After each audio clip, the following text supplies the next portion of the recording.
I'm Jared Dillian, and welcome to the Be Smart podcast and how not to be an idiot with your money, because there's a lot of that going around. Living in a place like Myrtle Beach, it's hard to get access to good haircuts. I guess there used to be this place in town. This is where I started going. This is like 11 years ago, but I started going to this place called He's Not Here. And the reason it's called He's Not Here is because the hairstylists are all women and it's a barbershop for men. So it's women cutting men's hair, which I guess is exciting or something. So at the time I had long hair, and I got my hair cut about 3 years ago, but back then I had long hair and I didn't get haircuts too often, just about every 2 months or so. And for the first couple years, this girl named Carla cut my hair. And then after that, she moved on, and this girl named Megan cut my hair. So Megan did not crack a smile, ever. I never saw her smile about anything. She did not laugh. She did not smile. She was serious as a heart attack. No sense of humor. Good at cutting hair. She was great with my hair, but not a lot of personality. She was about 5'9" with a bunch of tattoos. Anyway, I was chatting with her at some point, and she tells me that she's never been on an airplane. I said, how old are you? She says, I'm 26. Never been on an airplane. Now, she's from Myrtle Beach. She's local. She grew up here. She only left town once to go to Florida, like the Panhandle. That's the only time she's ever left Myrtle Beach. She's never been to Charlotte. Maybe she's been to Charleston. That's not that far away, but she has never left town. That's insane. Now, last week, I went to Memphis, and this week, I'm going to Miami, and the week after that, I'm going to New York, then the week after that, I'm going to Charlotte, then I'm home for about 2 weeks, and then I'm going to Los Angeles. And I'm doing this while writing newsletters and recording podcasts and writing op-eds and going to school. I just love to travel. I love going places, and travel gives you perspective. You get to see how other places are different. Now, the best kind of travel is international travel, but I only get to do that about once a year because that takes up a lot of time.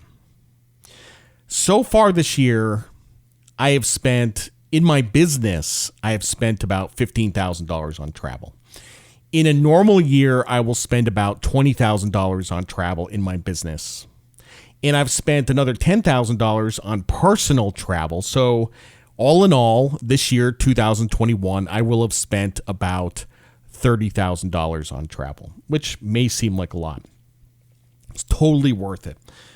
And in my household budget, I probably spend more on travel than anything else. It's probably the one thing that I spend the most money on. Now, a lot of people say that traveling sucks. I heard this the other day. I was talking to this guy. He's like, oh, I got to go to the airport, and it's TSA, and your flight gets canceled. Like, everybody hates traveling. It's one of those things that when you do it a lot, you get good at it, and bad things inevitably happen. Your flight gets canceled and you just roll with it.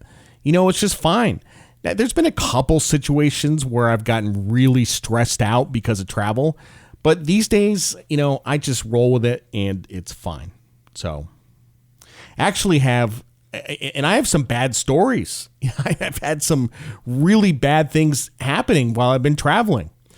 There was one time I was going somewhere, I don't remember where, and I was flying to Atlanta. I think I was on Delta. I was flying to Atlanta, and then I was flying someplace else. But on the way to Atlanta, which is just a short flight, we were in a thunderstorm, and the plane got struck by lightning.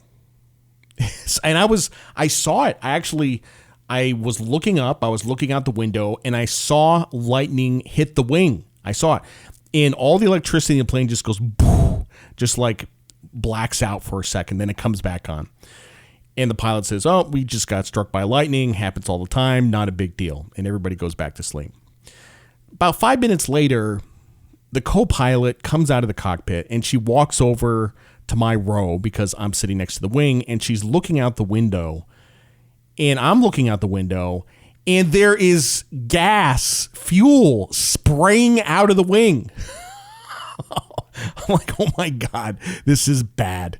So she goes back to the cockpit. Next thing you know, they announce they're making an emergency landing at I guess it was Columbus Airport, which is like an hour from Atlanta. It's a small airport.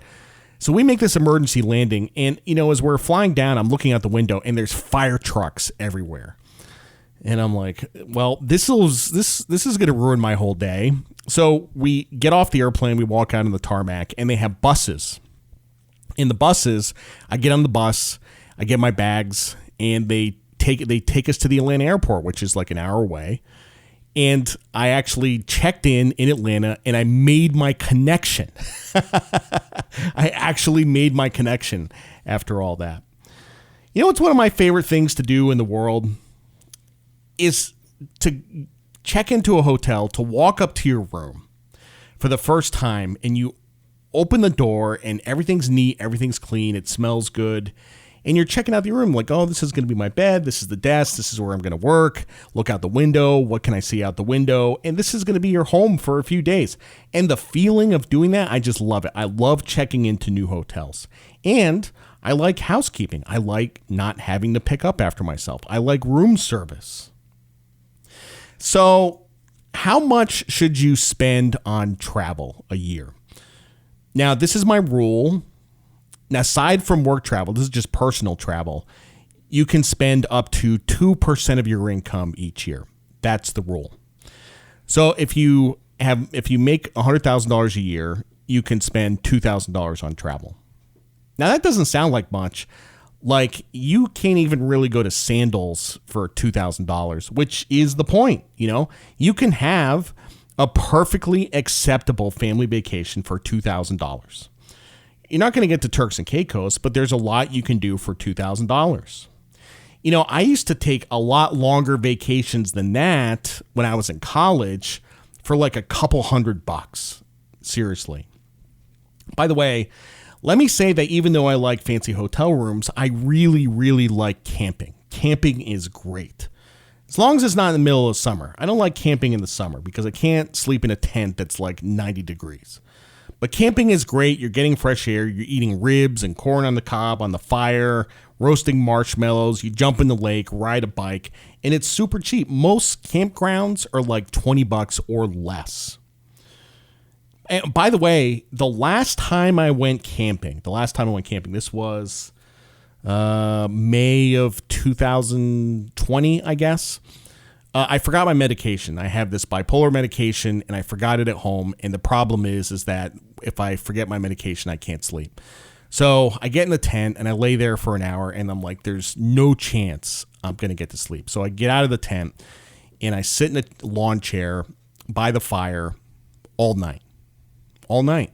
I sit in the chair by the fire, and I just think about stuff. And I started to think about when I was 22 years old and I wanted to get an MFA in creative writing.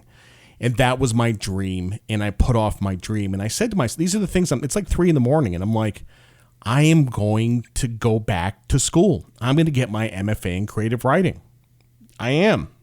So that's what came out of that camping trip. I came back home. I researched a bunch of schools. I applied. I got in. And now I'm working on my MFA.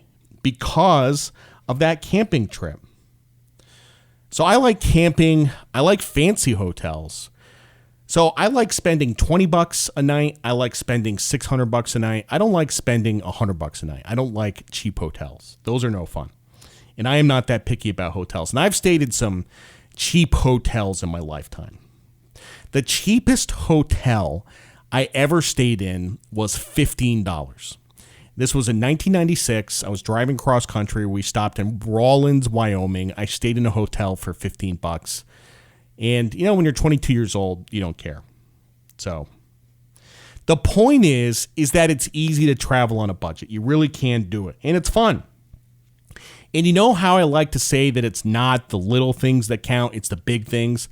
Travel is one of the big things. You can spend a lot of money on travel. And some people think they always have to travel in style. So this is a family that makes $80,000 a year, and they'll take a trip to Chicago, and they'll spend $8,000. They'll spend 10% of their income on a trip. That's how you end up in credit card debt. And one of the things about travel is, you have to take up your standard of living very slowly. You see, if you start staying in fancy hotels, then it becomes very difficult to stay in the cheap hotels, and it's not fun. It's very difficult to take down your standard of living once you've taken it up. So again, you can spend 2% of your income on travel. So if you make $100,000 a year, you can spend $2,000. If you make $200,000 a year, you can spend $4,000. If you make $500,000 a year, you can spend $10,000, and so on. If you make $50,000 a year, you're probably camping, and there's nothing wrong with that. It's totally fine.